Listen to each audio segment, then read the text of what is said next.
Y aquí estamos como cada noche arrancando en este 10º ciclo de La Puerta Abierta para Canal Luz. Estamos tomando envión después del tiempo de las vacaciones. El lunes fue un programa muy interesante, particularmente el último tramo cuando mi amigo Bill Kennedy habló de su enfermedad. Ayer también el diálogo con Carlos López, decano de una de las universidades teológicas más importantes de Latinoamérica, que nos decía de la importancia de lo que cada uno de nosotros podemos hacer para revertir la situación, el momento en el que vivimos. Y sigo con mis amigos, porque lógicamente cuando uno arranca se rodea de gente de confianza, que le dé a uno fuerza y que ayude a que todo el clima del estudio sea fácil. Ya vamos a traer gente más complicada. Por ahora me quedo con mis amigos, que son los que me alientan, me ayudan y me critican. Mi invitado en esta noche es Raúl David Caballero. ¿Qué tal, Raúl? Muy bien, Juan Pablo, muy bien. ¿Bien? Así que estás en el 10º primero. No, el 10º ciclo, o sea, ya hicimos 9. 9 y ahora vamos al 10º. Este entra en el 10º. Nunca había tenido un ciclo tan largo en los medios de comunicación. Qué bien. Con Tiempo de Creer estuvimos desde Mitre, Radio del Plata y Belgrano, estuvimos 8 años. Ajá. Así que esta vez fue más. Esta vez fue más. Raúl, quería charlar con vos. Hoy leí un artículo muy interesante en el diario La Nación, que me choqueó, ¿no? El autor está hablando del aumento que hay, lo puedo buscar ya que estoy acá con el aparatito que es tan generoso, aunque en este voy a recibir los llamados. Un país con sobredosis de crueldad, Enrique Valiente Noailles, el autor. Un artículo que, bueno, yo leo los editoriales nada más de los diarios, pero me gustó muchísimo porque él hace un análisis de lo que nos está pasando como sociedad. Y menciona como 2 ejemplos paradigmáticos estos 2 actos de violencia que hubo la semana pasada y que uno no te pasa muy lejos y el otro tampoco te pasa muy lejos, porque son de la zona sur. Y vos sos hincha de Quilmes, por lo menos tu hijo es hincha de Quilmes. Sí, claro, vivimos ahí. Sí. Y entonces menciona ese acto de crueldad. En la tribuna había un señor tirado en las escalinatas y la gente le pegaba y volvía y le volvía a pegar y le daban patadas.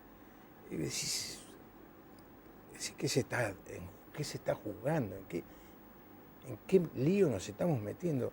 Y después el otro caso de este chico con una pierna ortopédica que un grupo de personas estaban haciendo un piquete, un piquete arriba de un puente, lo tiraron del puente.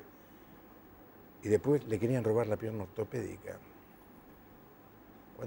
El artículo dice, cuando uno ve eso, dice, a este grado de disolución hemos llegado. Pues son 2 cosas totalmente diferentes. Personas que, bueno, quizá el tipo de la barra brava era uno que si tuviera de pibe hubiera pegado piñas a otro. No sé, no lo conozco. Pero el pobre chico que va con su esposa, su novia, que a la vez está embarazada y lo tiran por el puente. ¿Qué nos está pasando, Raúl? Bueno, realmente cuando uno está caminando de ida, situaciones que las ve por primera vez, tiene un golpe que me parece que es el golpe que está viviendo la sociedad en general. O sea, nosotros no nos acabamos de acomodar a convivir en un clima que ha ido girando lentamente en una dirección con mucha potencia. La cuestión de la crueldad se da cada rato y se da cada vez, porque el muchacho que para la opinión pública era un pibe que efectivamente estaba en la tribuna de Quilmes mal y cobardemente por la espalda le continuaban golpeando, es el hijo del jefe de la Barra Brava, que fue jefe de la Barra Brava hasta hace poco. Lo que en Quilmes está ocurriendo es que se está discutiendo quién es el jefe de la Barra Brava de frente a al viaje al Mundial en Brasil, porque hay pasajes para para las cúpulas de las hinchadas y no para todos, y eso genera ajustes de cuentas, precipita ajustes de cuentas, que tienen estas derivaciones que son inexplicables, porque el salvajismo estuvo siempre, la ley de la selva siempre estuvo. Lo que no estuvo presente como ahora es esa actitud de hacer daño de una forma con saña, con extrema saña. Mientras que vos me contás esto, yo me acuerdo que ayer en la estación de Espeleta, que es la estación del tren anterior a la estación de Quilmes, a una señora en el pasillo del tren le arrebataban el bolso y como la señora no aflojaba el bolso, la tiraron del tren. O sea, el tren iba entrando a la estación, afortunadamente la señora salvó su vida, pero puede haber sido pisada, o sea, un desprecio por la vida. Pero también es verdad que estamos en un fenómeno que no nos afecta única y solamente a la Argentina. Uno dice Buenos Aires o el Gran Buenos Aires. No, hoy el Gran Buenos Aires es un lugar peligroso, se ha transformado en una zona peligrosa. El Gran Buenos Aires es difícil salir de noche. En Quilmes hay en este momento manifestaciones callejeras los miércoles a la noche, todos los miércoles, por 37 muertes recientes.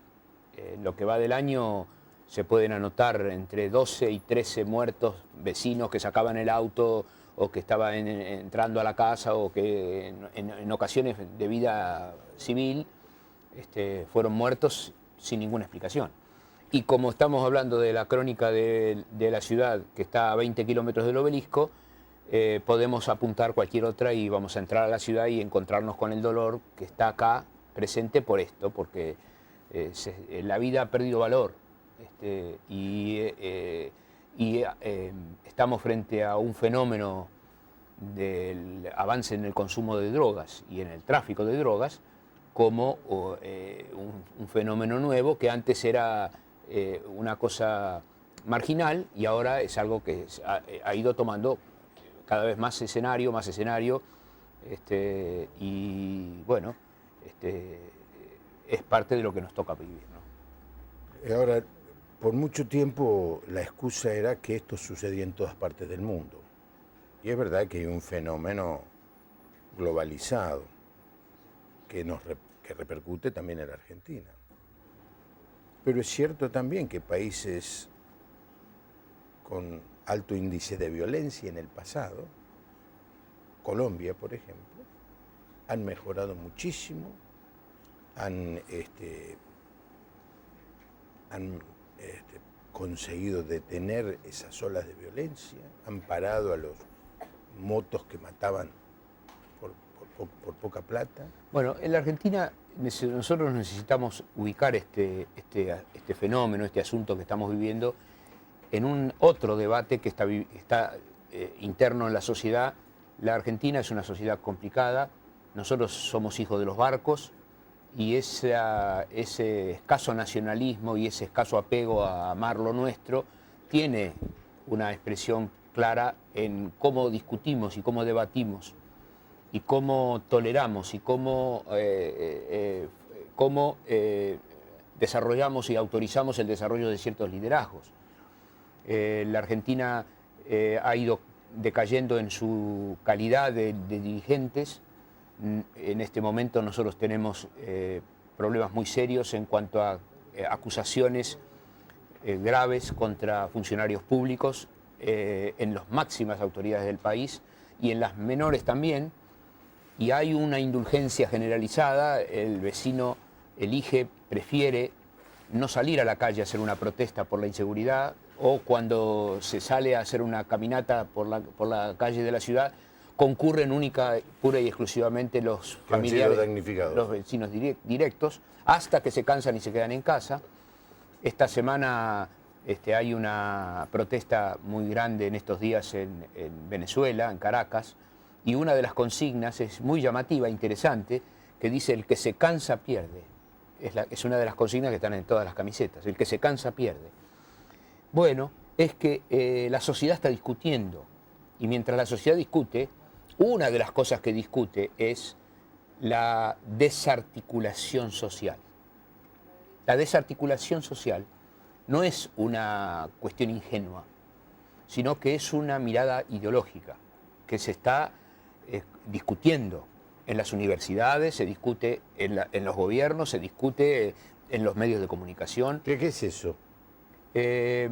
Quizás la desarticulación social es la nivelación de todo liderazgo posible, la disolución de todo liderazgo, el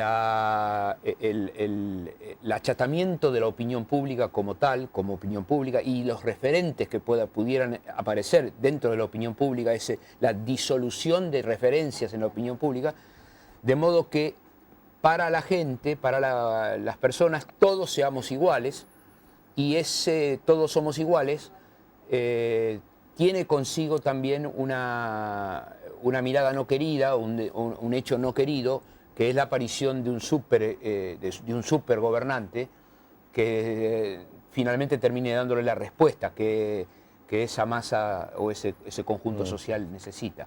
Quizás el fenómeno más claro de esto hoy se dé en Rusia.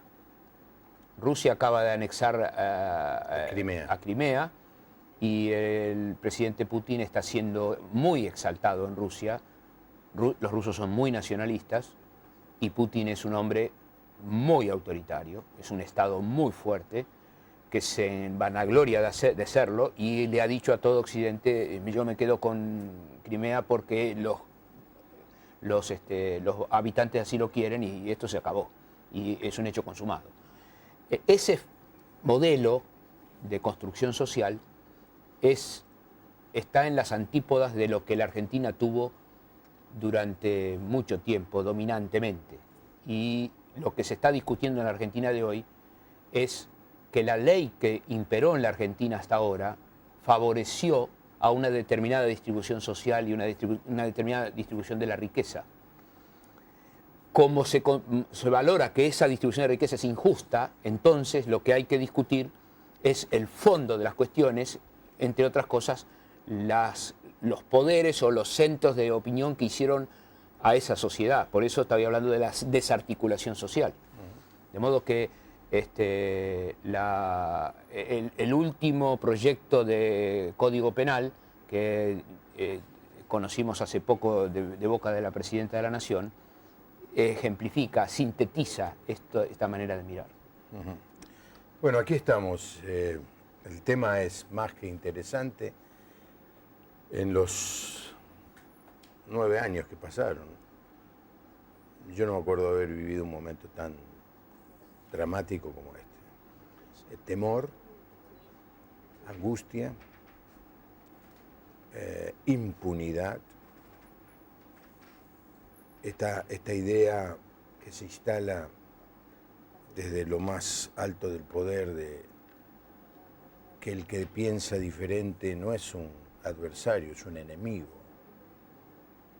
al que hay que eliminar.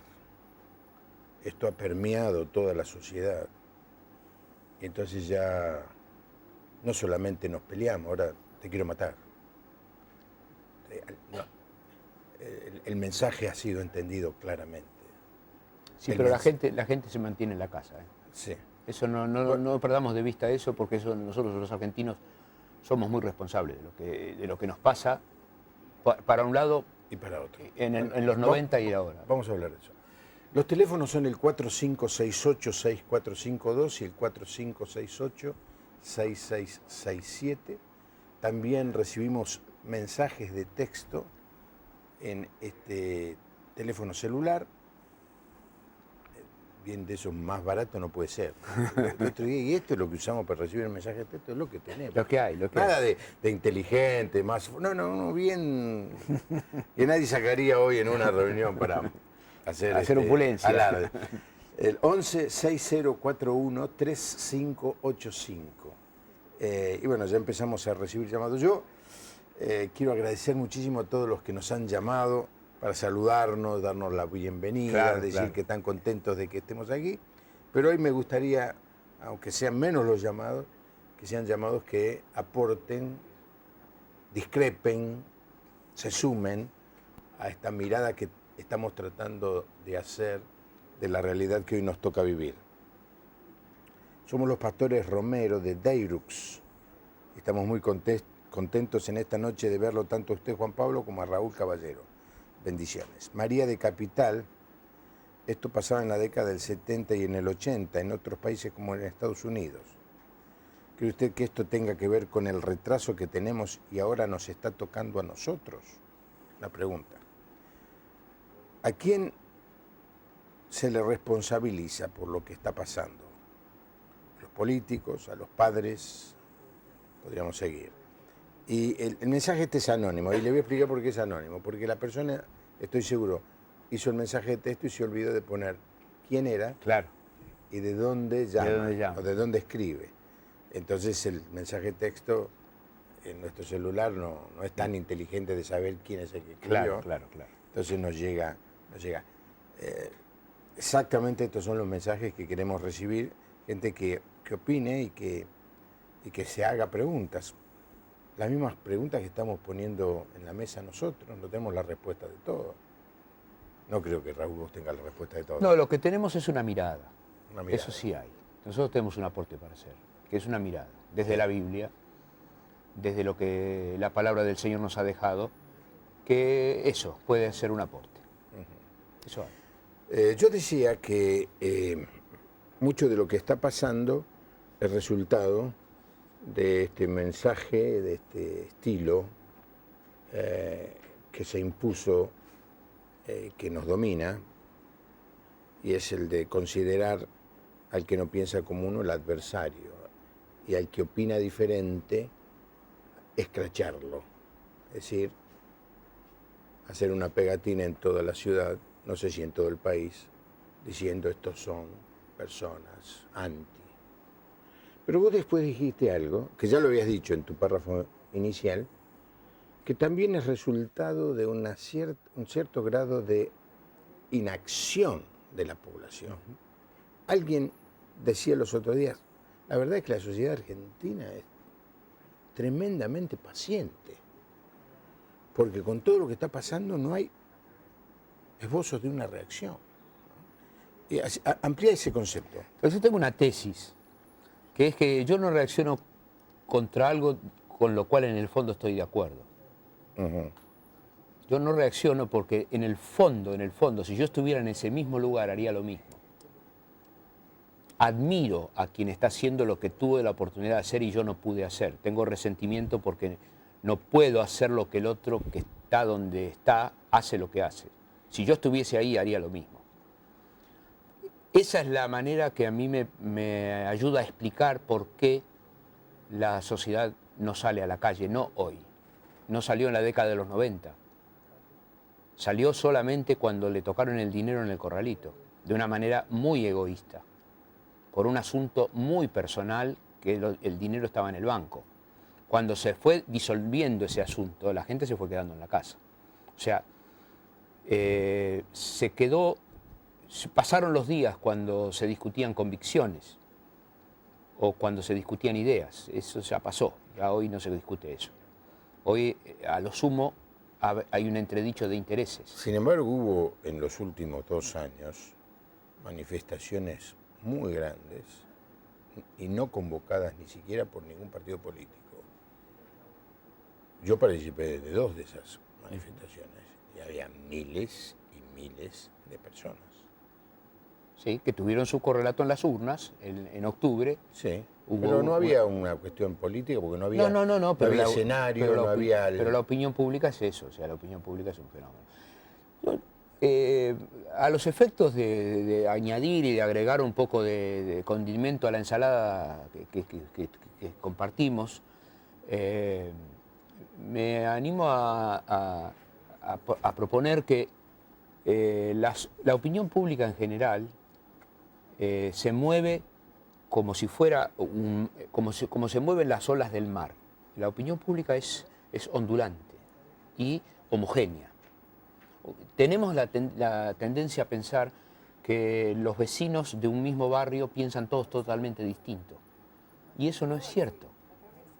Los sociólogos tienen esto muy analizado y las distintos turnos electorales dan herramientas como para probar que los barrios votan más o menos parecidos y que el cambio de color de la opinión pública se produce lenta e imperceptiblemente. Por ejemplo, hay cosas que ocurrieron hace 2 años o 3 años que ya no van a volver a ocurrir. No creo que ya volvamos a ver los scratches que vos estás mencionando. Ya ese momento ya no está más. Sí. Y es probable que no vuelva a estar. Lo que está abajo de todo eso es otra cosa, que son los valores que mueven a la sociedad. ¿Dónde se sustenta la sociedad? Durante buena parte del siglo XX, la sociedad argentina se movió en función de valores cristianos. La sociedad tenía asumido para sí los valores cristianos. Tenía una gran duda, una sospecha muy fuerte en cuanto a dónde fundar esos valores. Porque una cosa es sostener un valor, una cosa es sostener el valor y otra cosa es fundarlo el valor. La sociedad tuvo el valor porque se lo transmitieron los abuelos y los abuelos lo trajeron de Europa. Estaba el valor. Lo que no había era dónde fundar el valor, porque las personas prefirieron mantenerse prescindentes de una vida religiosa activa. Y eso fue trayendo un pequeño detalle, que es que la persona fue buscando dónde fundamentar su valor y no encontró base dónde fundamentar el valor. Los años pasan, los hijos crecen y quienes son hoy son abuelos, fueron protagonistas de aquel día. Pero los nietos hoy nacieron en una cultura que ya ni siquiera el valor le queda. Porque no había fundamento antes, había valor, no había fundamento. Bueno, hoy no hay valor. Hoy nosotros estamos hablando con personas analfabetas desde el punto de vista religioso. Y cuando digo esto estoy hablando de cualquier religión y de cualquier idea ética. Estamos hablando de personas analfabetas. En las escuelas se nota esto de una forma muy clara. Es simplemente entrar al aula en un segundo año o al aula de un 4º grado y nos vamos a encontrar con una población de menores que no tienen el mínimo roce como para vincularse con el adulto, porque le falta el valor. Antes estaba el valor, la educación era un valor, y estaba la educación de la casa con valor. No tenía dónde fundarlo, porque no era un valor fundado en la existencia de Dios. Decir, bueno, porque Dios está ahí, entonces está este valor. Y entonces, porque está este valor, yo me comporto de esta manera. Sí. No, se quedó con el valor solo, hoy no hay valor. Y cuando la sociedad pierde el valor, entonces se fortalece la desintegración, la desarticulación. Porque no hay valor que homogeneice. Porque si vos pensás igual que yo, y ella piensa igual que yo, y el otro piensa igual que yo, entonces nos homogeneizamos en el valor. Pero resulta que hoy estoy hablando con alguien que no tiene valor, o que tiene un valor que está relativo a sus intereses de hoy, y al interés de la ética de la situación, la ética de la hora, trae consigo una sociedad desarticulada. Y la sociedad desarticulada produce fenómenos como el que compartimos, que estamos aprendiendo a vivir en una sociedad desarticulada. Alguien dijo que la sociedad americana vivió esto en la época de los 70, de los 80, y es probable, es muy probable, porque la sociedad americana ha vivido la desarticulación social tan claramente como nosotros. Sí. En otro contexto, son sajones, es otra cosa. Sí, sí. La presencia, digamos, de la cultura todavía se mantiene. Y los valores de la democracia se mantienen. Sí, se mantiene, cosa que nosotros no tenemos esa posibilidad. No, porque no tenemos esa historia tampoco. Claro, claro. María del Carmen dice, ¿qué opinamos de pastores que dicen que la Argentina va a ser un refugio? Lo dicen como una profecía. No sé, no puedo opinar, pues no sé de dónde sacaron esa idea, pero eso significaría que el país va a mejorar tanto que vamos a terminar siendo refugio. Me adhiero al deseo, me adhiero al sueño. La pregunta es, ¿usted pondría la pena de muerte? ¿Y qué opina con el cambio del Código Penal? Fabián de Capital. ¿Tienes alguna opinión? Yo todavía no hablé de eso, pero... el tema de la pena de muerte, o sea, la Biblia está, o sea, yo tengo una postura distinta a la pena de muerte por el hecho de que no hay quien pueda decidir quién vive y quién no vive. Y le rogaría al pueblo argentino que no vaya a cometer el error de definirse por la pena de muerte, a favor de la pena de muerte, porque si le damos a la justicia argentina la posibilidad de decidir quién vive y quién muere, vamos a matar a muchas personas que no debieron morir. Y a los 10 años vamos a estar haciendo reivindicaciones por la persona que se murió en la silla eléctrica la semana pasada. O sea, bueno, tuve hace poco contacto con un político que votó activamente pro la pena de muerte en un país que así estuvo, y el hombre está carcomido por su remordimiento hasta el día de hoy. O sea, yo fui quien voté a favor y apasionadamente, porque tenía mis razones, pero nunca puedo compensar la carga de culpa que me genera pensar que por las decisiones que tomé, un inocente haya muerto. De modo que decidir, poner en manos de un humano la capacidad de que alguien, de que decida quién vive y quién muere, es abrir el camino a cualquier otra decisión de ese tipo en otro campo de... Sí. En una sociedad sin valores. No voy a hacer imagínese que ese famoso juez tenga el derecho de decir quién vive y quién no vive. No, sí, es una cosa muy seria. Imagínese. Ya da escalofríos. Sí, sí. Escalofríos. En una sociedad sin valores, peor. Sí. Carmen Villalba de Tucumán dice: es un placer ver el programa otra vez. Alguien dice que estamos viendo un caos social. Emilce de Capital dice: ¿se puede explicar el proyecto de Quilmes que se llama Mi Casa? Ah, sí, sí. Bueno, ese Quilmes Mi Casa es un proyecto de la Fundación Hechos, que trabaja con los chicos en situación de calle. Trabajamos en base a voluntarios, es un trabajo que ya tiene sus 4 años de recorrido. Hugo de las Heras, Santa Cruz. Uy, ¿cómo puede contactar al pastor Raúl Caballero? Hugo, déjenos su correo electrónico y se lo damos. La gente de la producción si lo acerca al pastor Raúl Caballero. Alguien preguntó sobre el Código Penal. Sí. La redacción del Código Penal representa una mirada, una de las miradas que funcionan en la sociedad argentina. Una mirada muy legítima, muy documentada, una mirada. El problema es que se quiere transformar en el código de todos. Eso es todo. Creo que cuando ese código salga a la discusión pública, va a merecer que otras corrientes de opinión ingresen para enriquecerlo, si acaso quiere perseverar en el tiempo. Tiene dificultades aún con el texto mismo de la Constitución Nacional, como por ejemplo el tema de la reincidencia. Así que hay mucho recorrido, pero bueno, esto es una sociedad democrática, esto es... Sí, no lo es. No. Democracia significa que cada diputado es dueño de su voz y de su voto.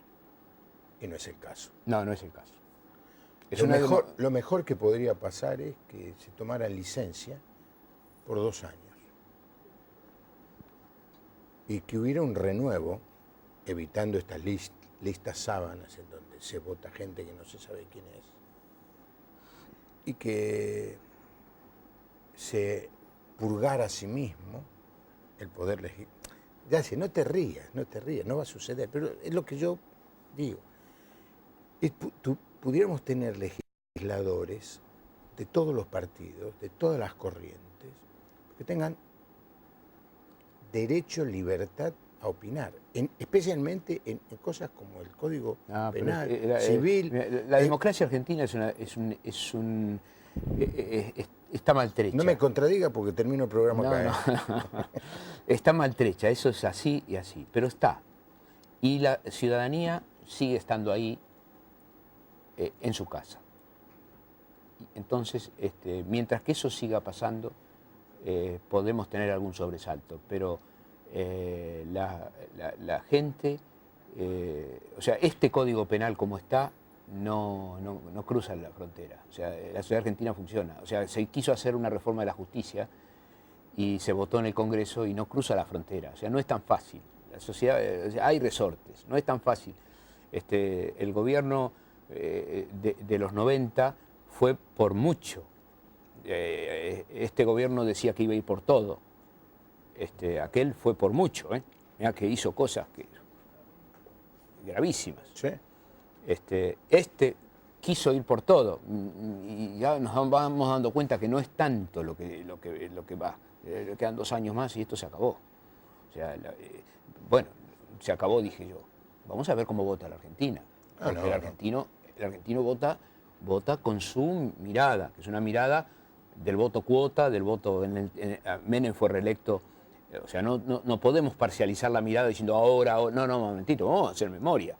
Que los valores que están imponiendo o que están filtrando la sociedad argentina estaban allá, hoy están más deteriorados, es verdad. Hay un contenido nuevo que es el narcotráfico que allá no estaba, o sea, esto es así, y esta disolución no es nueva. Decía un comentarista que la última vez que el argentino votó por la democracia fue en el 83. Y sí. A partir de allí empezó a votar con el bolsillo. Es decir, el plan, ¿cuál que fue? El Austral primero anduvo bien, Alfonsín ganó. El plan Primavera anduvo mal en el 87, perdió, entró en depresión y fuimos al 89. Votamos, la gente votó a Menem. Y después en el 95 creo que fue, ¿no es cierto? Sí, 95. Estaba fuera del país. En el 95...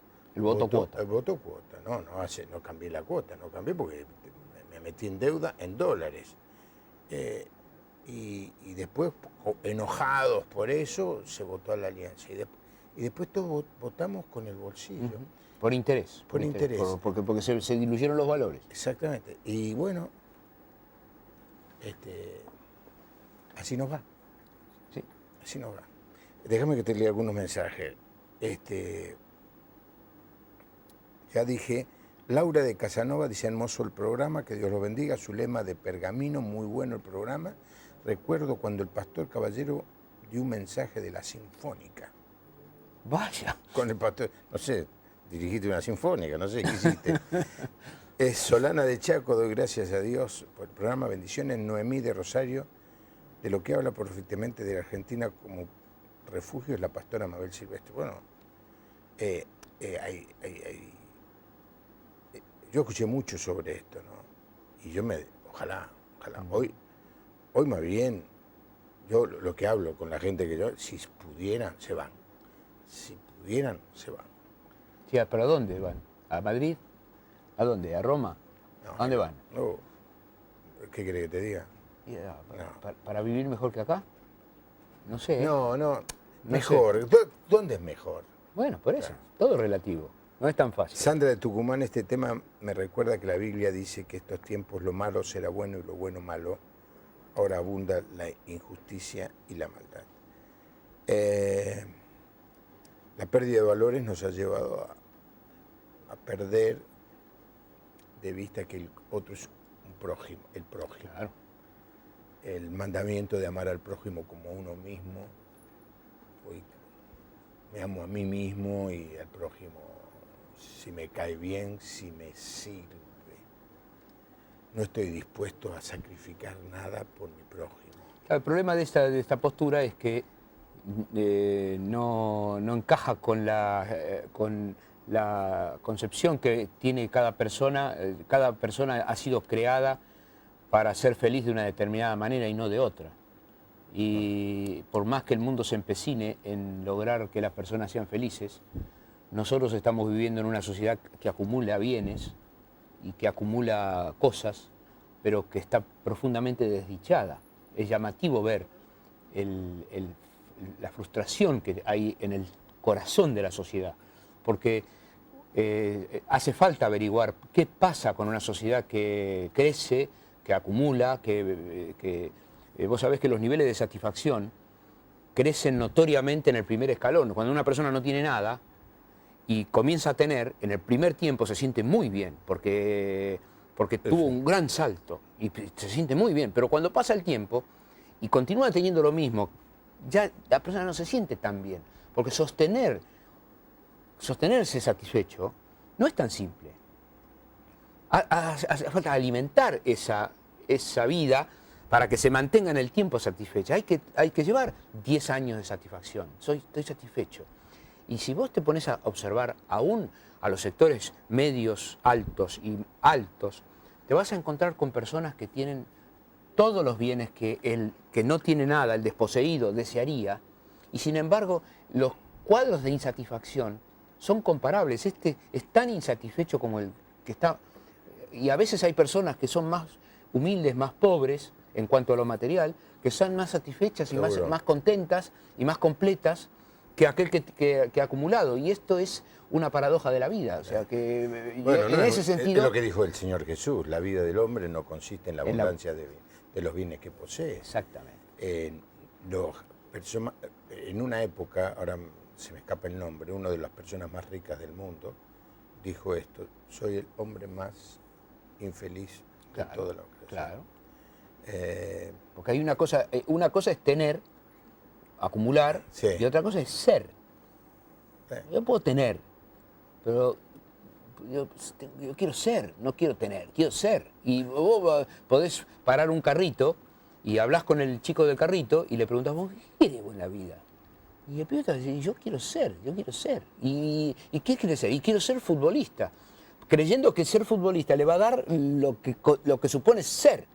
No, y resulta que llega a ser futbolista y Messi es un muchacho que tiene tremendos vacíos y bueno, pero está donde quiso, sí, pero igualmente no es feliz. Y no sé, yo no estoy hablando de él puntualmente, de un ejemplo. Sí, sí. Pero quiero decir con esto que hay una dualidad ahí escondida. Vos sabés que una vez recibí un PowerPoint, no sé si vos recibís muchos de esos PowerPoint. No los abrí. No los abro. Sí, los borrás. Sí, directo. No le manden nada. Pero yo a veces lo miro, ¿no? He visto cosas muy buenas. Y esta me hizo llorar. De un padre que se da cuenta que su hijo tiene todo,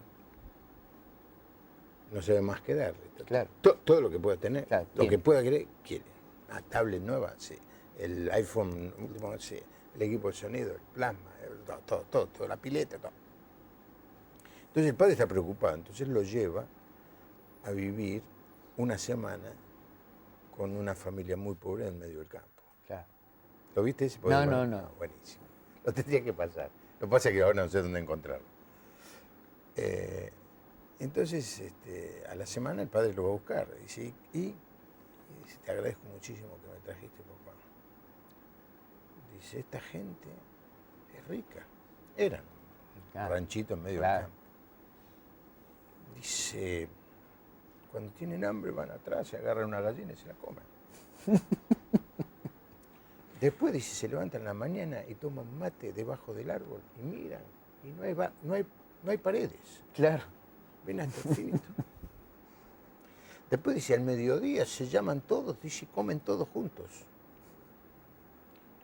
Y muchas otras cosas que el chico de ciudad sacó de la vida de la familia. Gracias, papá, por enseñarme qué pobre que soy. Qué bien. Bueno, y la famosa historia, esa sí la sabés, la famosa historia del rey que está muy triste.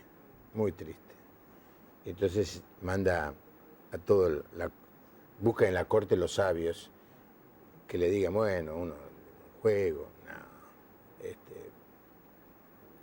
fiestas, ya se les sabía todo. Claro.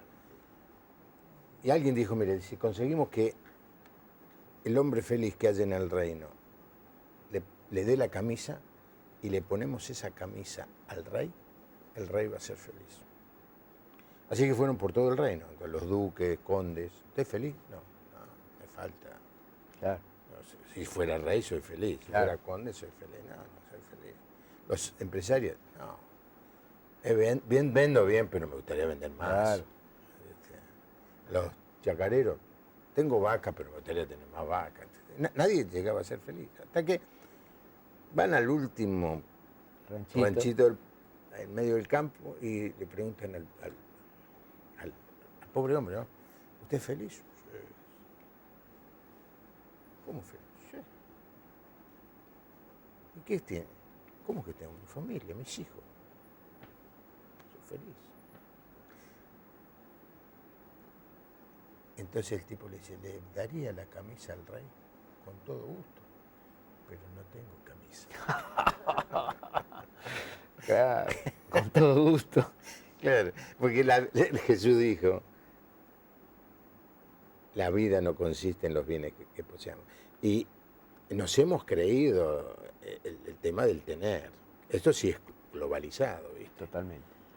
Y viene del mundo capitalista, mayormente.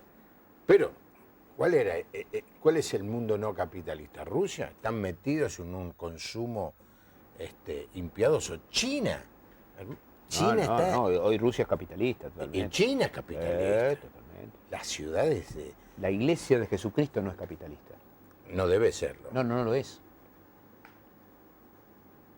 La iglesia de Jesucristo no es capitalista. A ver, explícalo. Hay muchos que se llaman iglesia y dicen para sí ser nuestros hermanos, pero no son nuestros hermanos. La iglesia de Jesucristo no es capitalista. El que siga a Cristo no es capitalista. Ponele la firma. Y en el cielo, Ahora, ¿qué quiere decir? ¿Que son socialistas? no, son de Cristo. Son de Cristo. Son de Cristo, claro. Claro. Sí, El apóstol Pablo se definía a sí mismo diciendo, para mí vivir es Cristo. Eso es el cristiano, es un seguidor de Cristo. Claro. No. Lamentablemente uno dice, bueno, ¿qué pasa con el pueblo del Señor que está permeado por los imperativos categóricos del capitalismo? Bueno, es penoso, tenemos que volver al Señor. ¿Morir? ¿Qué dice el apóstol Pablo de morir? Para mí morir es ganar. Eso es un disparate muy extraordinario que está en la Escritura para nuestro provecho, para buscar la fuente de gozo. Mira, Pablo, tenemos...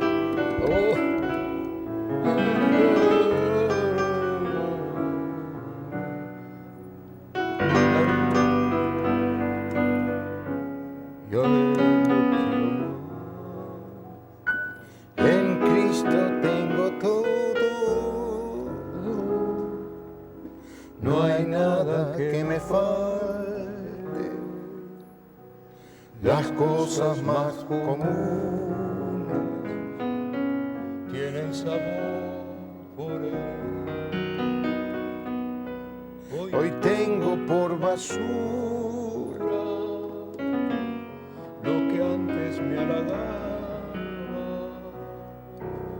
¿Qué habrá de ser mi orgullo? Poder morir por él. La vida me dio mucho. Y me quito. Qué cosa hermosa, ¿no? Bueno, pero si vos querés que yo les haga lío a los camarógrafos, yo tengo cómo hacerles lío. ¿Puedo? ¿Puedo hacer un lío acá? ¿Qué querés, tocar el piano? No, quiero una silla. Una Una silla. Una silla más. Una silla. De ella hay una silla común. Una silla común. Una silla común. La última vez que estuve aquí, o no sé si la última vez o la anterior. Te llevaste una silla y no me la devolviste. No, ponémela acá. Hablamos este mismo asunto, llegamos a este mismo punto y hablamos con 2 copas. Pero hoy voy a hacer... Mirá, Juan Pablo, esto es así. Hay gente que mira para allá y explica la vida sin reconocer que en el fondo de la historia humana y en lo más profundo de la historia humana está la persona de Dios. Y de esa manera explica todo lo que pasa. Por el contrario, hay del otro lado. ¿Vos querés que el camarógrafo se ponga nervioso? No, está bien. El director más bien. El director, va. Del otro lado, hay personas que explicamos la vida desde la existencia de un Dios infinito que también es un Dios personal. Uno dice, es un matiz. No, es un matiz, no, es todo. Porque la mirada de aquel que explica la vida diciendo que el origen de todas las cosas reporta a la existencia de un Dios infinito, soberano, es absolutamente antagónica con el otro que dice que la vida está igualmente, pero no hay nadie en el fondo. Muy bien. Hoy La sociedad está viviendo este dilema y no es otro. Y yo invito a todos los que están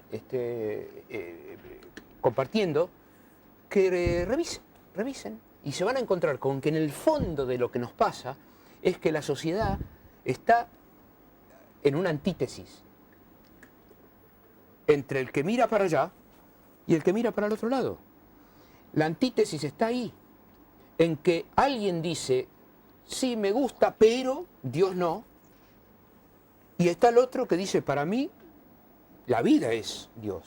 Para mí, ahí está la esencia de la vida. Bueno, en el fondo, lo que distingue la explicación que yo pueda dar de mí, o la explicación que yo pueda dar de mí, es muy grande.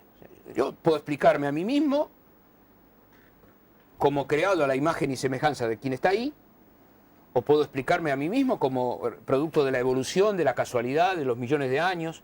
Es muy grande la diferencia. Y de eso, bueno, surge el derecho, las ciencias naturales, lo que estudia de historia, lo que estudia de geografía, lo que se sabe bueno, en todos los ámbitos de la vida está esta antítesis dando vuelta, que los cristianos tenemos a la palabra de Dios que justamente ilumina esto, porque la palabra de Dios está para ayudarnos a que no estemos confundidos en el mundo, o que vayamos por la vida a la Bartola, sino que podamos conocer al Dios vivo y verdadero, que está revelado en la Escritura, de una forma pasiva, tranquila, es una forma calma, cauta, extensa, diversa. La Escritura es para todos los gustos. Hay documentos duros, hay documentos blandos, hay poesía, hay canción, hay revelación, hay de todo.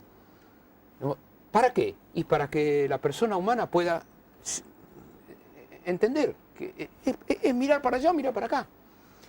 Bueno, el gran problema es cuando estoy allá un poco y un poco acá, y un poco allá y un poco acá, y quiero estar allá y acá, y no se puede. No se puede. No se puede servir a dos señores. No se puede. No se puede. No se puede. No se puede. Raquel de Santa Fe, buenas noches. Pastor, lo extrañamos mucho. ¿Qué opina de la gente inocente que matan todos los días por gente a los que no le dan pena de muerte? Lamentamos mucho estos incidentes, Raquel, pero nuestro principio es que no hay ningún ser humano capaz que tenga derecho a quitarle la vida al otro legalmente. Y por otra parte también es lindo recordar que la venganza, que en las Escrituras está claramente enseñada, la venganza es un derecho real, pero que Dios se lo reservó para sí. Él dijo, mía es la venganza, yo pagaré, dijo el Señor. O sea, tenemos que distinguir entre lo que el hombre puede hacer y lo que representará la venganza en la mano de Dios. Ahora, quiero también decirle a la señora que esté inquieta con esto, que yo no quisiera tener a Dios en mi contra, sabiendo que va a ejercer venganza en mi contra. No me gustaría estar en ese lugar. Prefiero estar bajo la cruz de Cristo, alejado de la ira de Dios, y no estar a la intemperie, sí, a mano de su venganza. Dios va a pagar. María Elena nos está escuchando desde Japón. Mira qué lindo. Que Dios le prospere en este nuevo comienzo. Gracias, María Elena. Lo hace a las 10, 11 de la mañana. Claro, Mirá, claro. qué bárbaro. Adela de Hurlingham, el programa es de muy buena compañía, nos manda bendiciones. Virginia de Mendoza nos menciona un pasaje de la Biblia, de Daniel capítulo 9. Es un pasaje donde Daniel ora, es muy, muy bueno, es una oración muy fuerte de Daniel, y él ora y pide perdón por el pecado del pueblo. Y lo interesante es que él se hace parte, es decir, no dice... Por ellos. Es la culpa de mis padres, la culpa de mis abuelos. Nosotros. Él se pone en el medio. Hermoso pasaje. Gracias a Virginia y gracias a todos los que nos están llamando. Ayer cuando terminaba el programa, y creo que lo vamos a terminar de la misma manera, no te quiero condicionar, Raúl, y hablamos de esta falta de protagonismo, Carlos López habló sobre el volver a recuperar esa esencia del cristiano que es ser sal y luz. Me acuerdo cuando se festejó el primer año del accidente de Once. Yo cuando puedo voy a esos actos. Fui y me encontré con una chica de la iglesia. Y bueno, estaba ahí y se puso a llorar. Era emocionante. Digo, ¿por qué llorar? Dice, jamás pensé que te iba a ver acá, me dijo. Y digo, no, yo trato de venir cuando puedo, ¿viste? ¿Cuántos hay? No, estoy yo sola.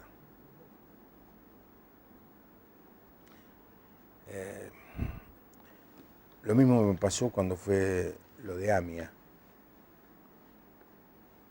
Yo lo anuncié, lo dije, y después pregunté y traté de evaluar cuántos fueron al acto en el Congreso. No sé si te acordás, se hizo con el escenario de espalda Sí, sí. a la Rosada. Un día de mucha lluvia, nos embarramos ahí. Y muy poco. Una que yo soy bastante conocido y otra que yo tengo memoria y conozco. No vi al pueblo de Dios en esa primera fila, ¿viste? Como no lo vi en otras oportunidades. Y me pregunto si no estamos muy cómodos dentro del salero. Si no estamos muy cómodos, entretenidos por nuestra liturgia, nuestros programas. Y estamos dejando de salar. Bueno, es muy lindo, la verdad que es un tema que sería buenísimo plantearlo en una comunidad de fe para madurar y para...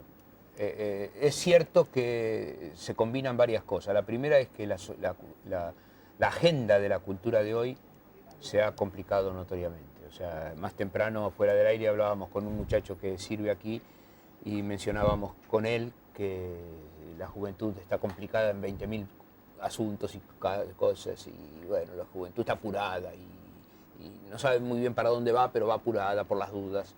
Y bueno, eso distrae mucho. Y la segunda cosa que me parece también es que el pueblo del Señor no tiene vocación de participación pública. No observo, en mi experiencia, no observé que el pueblo del Señor haya tenido, en lo que yo tengo uso de razón, memoria de participación pública del pueblo del Señor. Tampoco... Sí, te interrumpo. Sí en acciones de servicio. Eso sí, ahí sí. Sí en salir a la calle a ayudar a la gente. Eso sí. Eso la iglesia lo está haciendo muy bien. Sí. Pero en cuanto a este tipo salir a protestar, a manifestar, a reclamar, ahí no hay vocación. Y además, podemos recordar los últimos movimientos en el Obelisco que se hicieron multitudinarios hace unos años atrás. Efectivamente fue mucha gente cuando, no me acuerdo bien en el año que era, pero estaba el tiempo de la Alianza, creo que era. Y tampoco el pueblo del Señor tuvo mucho más que hacer una oración en público y no tenía mucho más que leer una proclama y no hay más. O sea, no hay vocación de participación con lo que la participación supone, porque participar en las cosas públicas representa un compromiso, un riesgo. Un costo. Un costo en términos personales para quienes conducen, que es muy notorio y objetivo. De modo que no está eso, no se lo ve como vocación, no se escucha. Más bien hay una apelación más a los costados más espirituales de la vida cristiana y estas cosas más Bueno, es un interesante tema para reflexionar, ¿no? Sí lo es. Porque Juan el Bautista, del que el Señor dijo, no ha habido hombre como este. El tipo se le paró enfrente al rey. Sí. Le cortaron la cabeza. Se puede leer, ni loco quiero que me corten la cabeza. Sí, total. O se puede leer, quiero ser un tipo que se juega por sus convicciones. Claro. Pero hay que tenerla primero. Sí. Y esto ha sucedido en muchísimos casos en la historia. No, pero el propio Señor Jesús se le paró a Pilato y le dijo, vos no tendrías ninguna autoridad contra mí si no te hubiera dado el cielo. O sea, no, en eso el apóstol Pablo al Imperio Romano, las cosas que le dijo, no, en eso no. Escuché leerlo al apóstol Pablo de las cosas que le decía al rey Agripa y a Festo. A Festo. O sea, lo que Pablo hizo es para sacarse el sombrero. Ahora, lo que yo tengo duda es dónde estaba la iglesia de Jesucristo en el día que Pablo estaba haciendo lo que estaba haciendo. Pues cuando hablo de vocación cristiana, también en el texto sagrado no hay una presencia o un reclamo. O sea, por el contrario, el apóstol le decía a los esclavos Que se sujeten a sus amos terrenales. Si podés ser libre, sé libre. Pero mientras,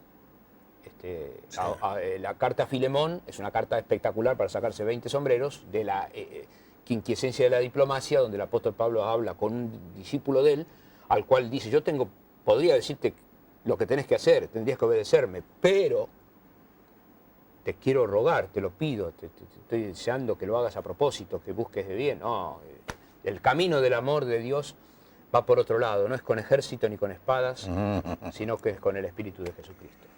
Sí, gracias Raúl por venir. Un gusto. La familia bien, sí, gracias la casa nueva bien. Sí, todo creciendo, los nietos, la vida va. ¿Cuántos nietos tenés? Tengo 4 nietos. Ya me ganaste. Sí, la vida corre. Lindo, muy hermosamente. Así es.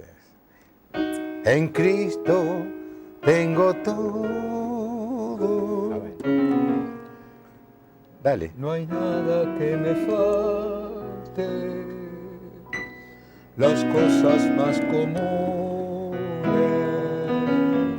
tienen sabor por él. Hoy tengo por basura lo que antes me halagaba, y habrá de ser mi orgullo poder morir por él. Mañana viene otro amigo. En este inicio me rodeo de amigos. No sé si es cobardía, debilidad. Está muy bien, está muy bien. El arquitecto Jorge Escopazo va a venir mañana. Siempre es un placer charlar con él. Espero que le haya gustado el programa y que lo perturbe, que lo haga reflexionar. Y si alguna cosa no coincide o discrepa con nosotros, bienvenido sea. No somos la Biblia, no somos el Espíritu Santo, somos dos personas que expresamos lo que sentimos y obviamente cometemos errores si nos equivocamos. Claro que sí. Que tenga una buena noche. Hasta mañana. Dios les bendiga.